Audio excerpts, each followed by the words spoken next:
So you were adopted, and the two uncles you were staying with in the hotel are your uncles through that adoption? Yes. She walked into court looking innocent, but when asked about her living situation, she tried to dodge the question. She claimed she was living with uncles, but Judge Boyd wasn't buying it. Facing a secondary felony and up to 20 years in prison, this 24-year-old defendant thought she could breeze through sentencing by hiding the truth. She was wrong. Watch closely as the judge peels back the layers of suspicious living arrangement to reveal a dangerous reality. Court is calling 2024 CR 011865, State of Texas versus Jalen Rianne Cruz Santamor. Janelyn Ramsey-Summer. Janelyn. Janelyn. All right, Janelyn Santamor. Could I have parties announced for the record? State. Megan Galloway for the state. Will Brooks for Miss Sotomayor, Judge. And are you Miss Sotomayor? Summer, yes. All right. I'm sorry. My Louisiana accent is just all over the place today. Counsel, have you received all discovery? Did you review it with your client? Yes, Judge. Court will find that the state is in compliance with discovery. I'm going to show you the application for deferred adjudication. Did you review that with your attorney? Did you understand it and sign it?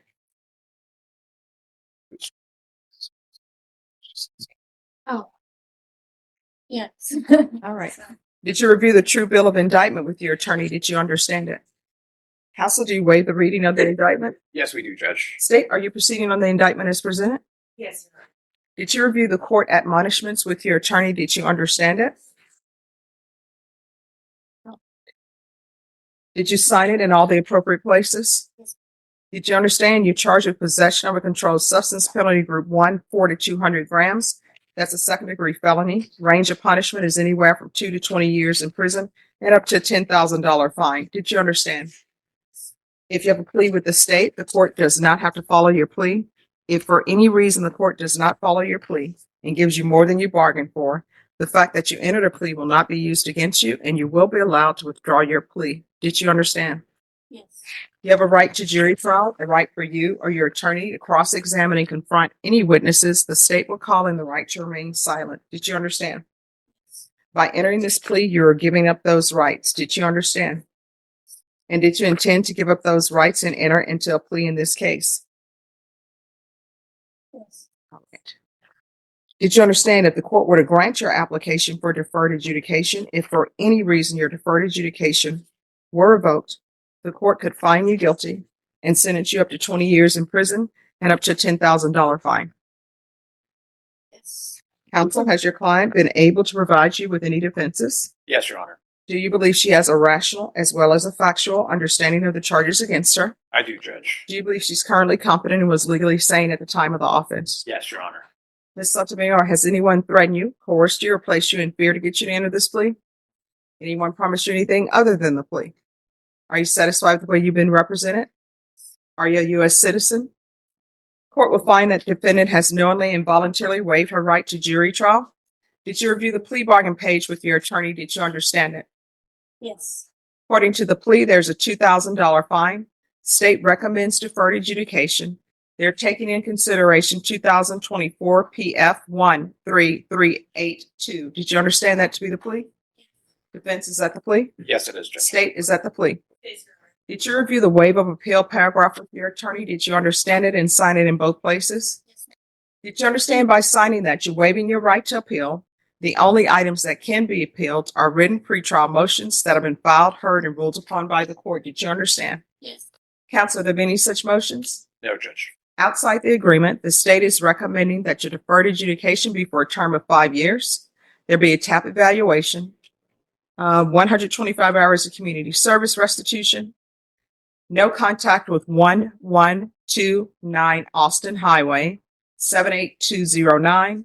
There should be a mental health evaluation and MRT. Did you understand those are recommendations from the state and the court does not have to follow those recommendations? Yes. Then to the offenses charge, how do you plead? Guilty, not guilty, or no contest? State any evidence. State offers states exhibit number 1 in attachment. No objections to States 1 and attachments, Judge. All right, state, you may be excused. Did you review the waivers with your attorney? Did you understand it and sign it in all the appropriate places? Again, did you understand you have a right to jury trial, a right for you or your attorney to cross-examine and confront any witnesses the state would call in the right to remain silent? Yes. Did you understand that today the state will be presenting evidence in the form of witnesses' statements and police reports, but most importantly, there'll be no live testimony? Did you understand? Court will find that defendant has knowingly and voluntarily waived and consented to stipulation of testimony and stipulations. Court will accept into evidence states exhibits 1 and attachments and review the same. All right, after reviewing states exhibits 1 and attachments, the court will find there is sufficient evidence to find you guilty. Court will defer finding of guilt as you've applied for deferred adjudication. All right, proceeding with sentencing. Yes, Judge, we'll waive PSI. All right, anything you wish to say on behalf of your client? Your Honor, the only thing I would ask is the court consider probating the fine. She's been in custody since August, so she'll be getting back on her feet when she gets out of custody. She does have a plan. She'll be going to Haven, Judge, but the court could give her that consideration. I think it would help her be successful. Here comes a request for leniency. The defense wants a break on the fine because she's getting back on her feet. But Judge Boyd doesn't hand out favors blindly. She wants to know how she plans to survive without falling back into crime. All right, how old are you? 24. Do you have any children? No. Do you have any family support? No. Where is your family? Some of them stay in the area, some of them move, but I don't really talk to them as much anymore. Why not? And I'm asking these questions so I can discover what's going on with you, because I have to set conditions for you, and I want to set conditions for you where you will be successful. Well, actually, I choose not to speak on those. Okay. So my other question is, why were you at this hotel? It was somewhere I was residing at first before like all complaints or whatever, but it was somewhere I was residing until I moved into this new house I was supposed to move in with my sister. But I don't know if they moved in or not yet though. So you have contact with your sister? Yeah. And does your sister have any children? Not that I know of. So are your parents still alive? Not really one. So, Judge, I can enlighten the court. Yes. Dad lives here. Mhm. Dad was military. And, Okay. and they moved down from Temple about 2 years ago, but she doesn't really want to burden her family with her personal problems. She was the motel itself is more of like a long-term residence place, so she was staying with a guy. Is that correct? Staying at that hotel. With a guy? Were my- were you staying at that hotel by yourself or with someone? No, I was with two. Bob was my uncle. There were a couple of people in that room. From what I gathered, Judge, from the evidence, the staff was familiar with her and the family and these people that were living there. They were the ones that called the cops, Judge. All right, so you were staying with two uncles? And there it is, the red flag. A young woman living in a hotel with so-called uncles. Judge Boyd's intuition immediately kicks in. In this court, evasive answers usually hide. Are those your biological uncles? I was Or adopted, just, okay.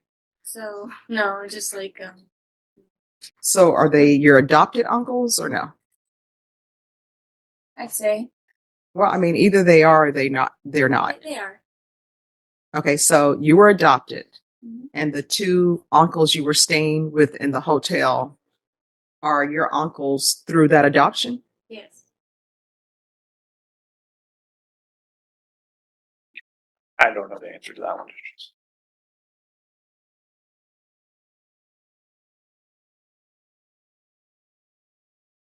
So do you think maybe this is an Esperanza issue?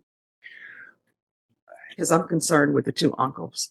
Judge, what I do know is that we talked a little bit about decision making and sometimes going back to places where you're using drugs triggers that, and being around people that can trigger that.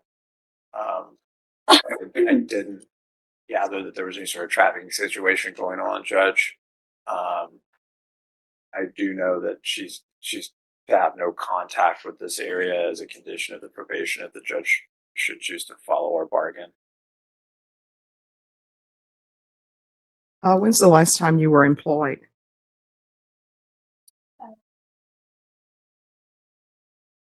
2 years ago. Doing what? I was a waitress. And how long have you been homeless? Just recently, because I was staying with those two, and then, like, as soon as I came here, I decided just to go to work. Have you ever had any mental health diagnosis or anything of that nature? Ever been to see a psychiatrist or anything of that nature? And how often were you using, and we'll just say in the past? Every day. And what were you using?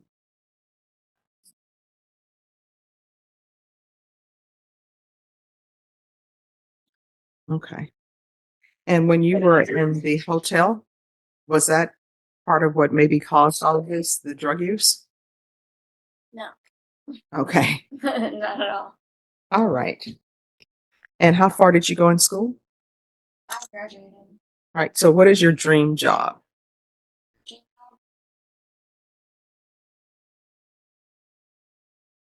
I don't really have one.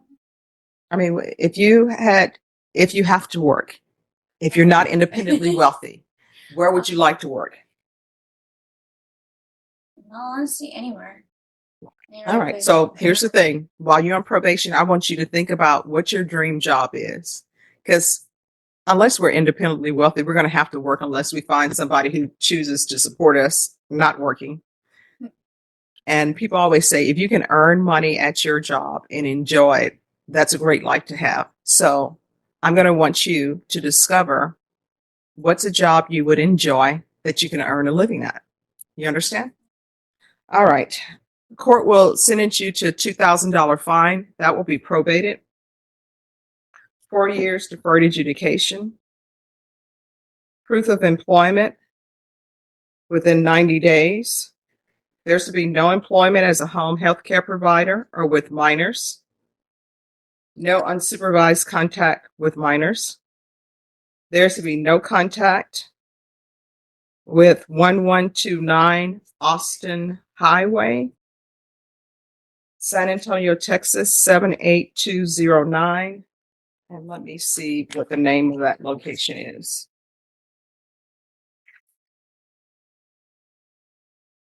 The Roadway Inn, RODEWAYINN. This is what accountability looks like. Judge Boyd isn't just punishing her, she is severing the ties to her old life. She bans her from that hotel and the people there. It's tough love, but it's the only way to stop the cycle. Regular reporting by Zoom or in person. The UA hotline. I'm going to want the following done in custody.